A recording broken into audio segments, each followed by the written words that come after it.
You stated that these were pictures taken right after the procedure. Yes. And then it looks like there's some... This is like day 4, then the brows started to crack. lifting. How do you explain this picture? That's the healing process. She was explained specifically after the procedure was done, you may have some flaking, you may have some pilling, you may have some scabbing, you may even have what's called ghosting. Okay. And people freak out, they call, they send pictures, they text me, and I'm like, this is the process that I told you you will go through. Judge Juarez.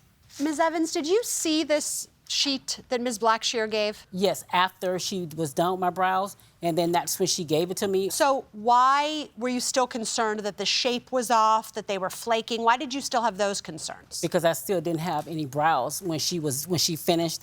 That's all she kept saying about trust the healing process, trust the healing process. Okay. But I'm like, your website doesn't say anything about the healing process. It doesn't show photos of the healing process, because if it did, I would have never got my brows done. It doesn't show that.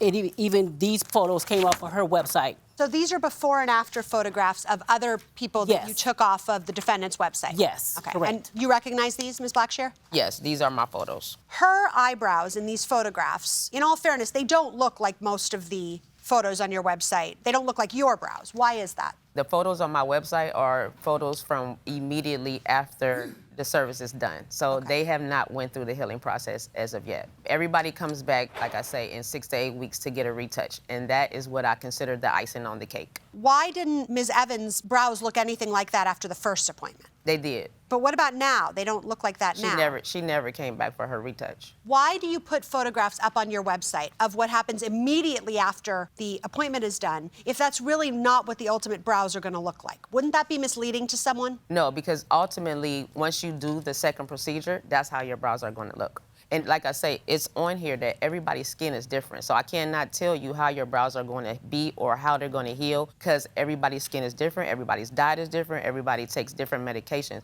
So all that affects the procedure of the healing. Did you explain that to Ms. Evans, that she might not get the brows that are on your website? Yeah, she signed off and read it. Did you explain it to her verbally? Did you Yes. explain? Ms. Evans, you thought you were going to get the exact brows that you saw on the website? Yes, because my brows were not dark enough, so I'm believing that's the reason why they didn't come out right, because these people, their brows are dark.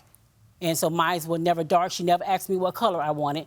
When I lay down, then she just did whatever color she wanted to do. I even expressed that when she was done, that, hey, you didn't even ask me what color I wanted. And then she said, well, when you come back the next time, I'll make them dark as you want, and I'll make them white as you want, and I'll give you the color that you want. Why not do that? Because my brows started to crack, and they started to peel, and I had no brows underneath there at all. I explained to her that I was going on the cruise, and then she was saying that, well, your brows will be fine while you're on the cruise. But before I even get to the cruise, I had no brows.